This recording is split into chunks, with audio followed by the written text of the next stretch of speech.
Assalamualaikum warahmatullahi wabarakatuh. Perkenalkan, nama saya Hairam Mubarak dengan NIM 2311076. Di sini saya ingin menuntaskan mata kuliah orientasi baru inovasi pembelajaran PAI. Saya berasal dari kelas PAI 4C. Baiklah, tanpa lama-lama langsung saja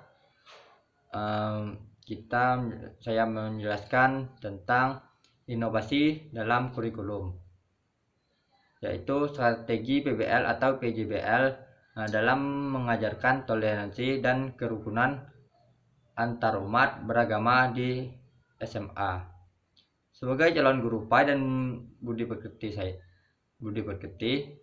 saya memilih Project Based Learning atau PJBL sebagai pendekatan pembelajaran dalam menyampaikan materi, toleransi, dan kerukunan antar umat beragama.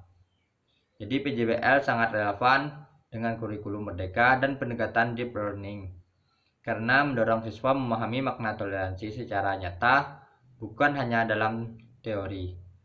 Langkah-langkah pelaksanaan PJBL yaitu yang pertama, perumusan pertanyaan pemandu.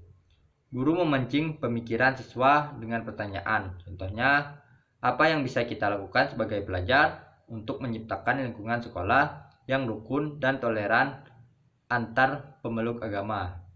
Nah, itu contoh soalnya. Langkah kedua yaitu membuat rencana proyek. Siswa dibagi dalam beberapa kelompok. Masing-masing kelompok membuat rencana kegiatan sosial, seperti membuat majalah digital toleransi atau mural tematik tentang kerukunan di lingkungan sekolah.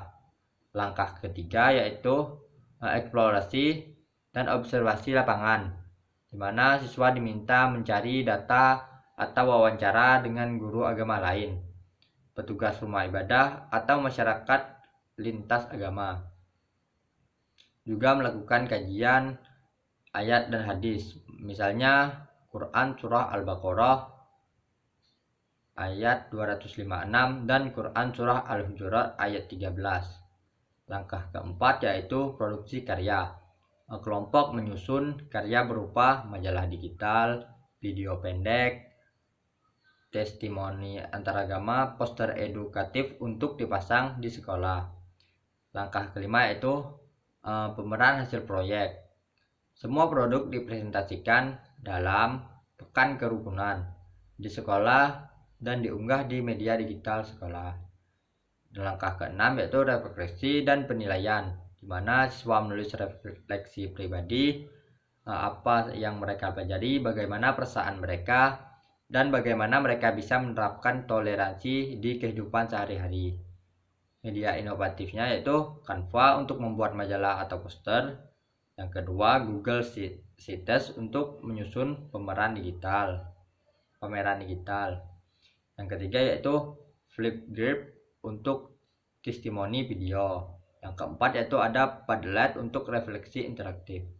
Argumentasinya yaitu metode PJBL membuat siswa belajar secara aktif dan nyata dengan terlibat dalam proyek tentang toleransi. Siswa tidak hanya tahu konsepnya, tapi juga merasakan dan mempraktikkan nilai-nilai kerukunan secara langsung.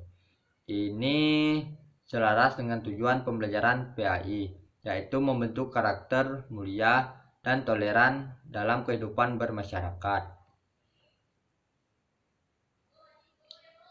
Baiklah, selanjutnya saya akan jawab soal nomor 2, yaitu mengenai inovasi budi pekerti di era digital, membentuk etika digital berbasis nilai Islam.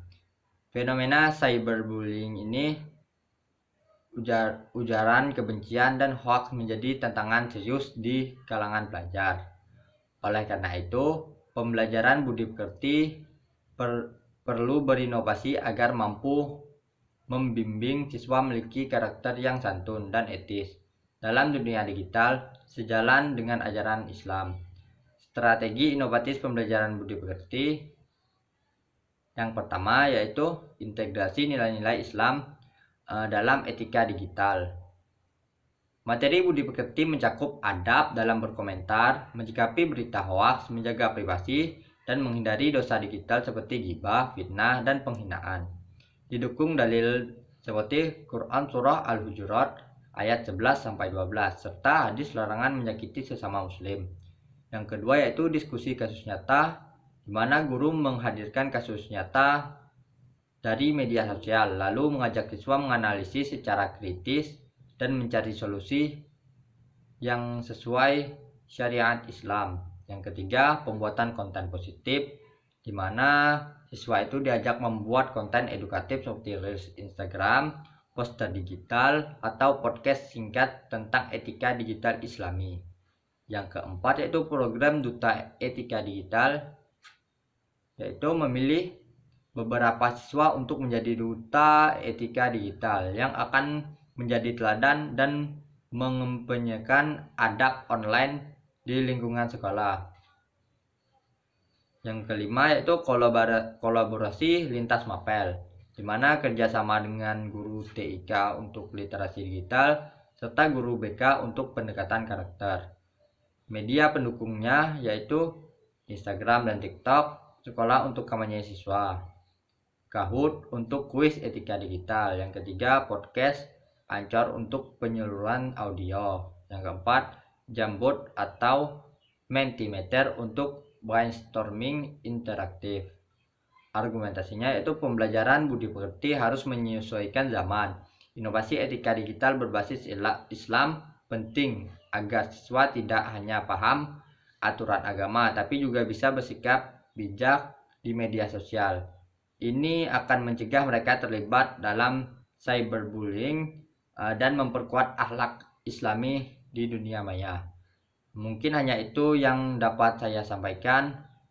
Lebih dan kurang saya mohon maaf kepada Allah, saya mohon ampun. Saya akhiri. Wassalamualaikum warahmatullahi wabarakatuh.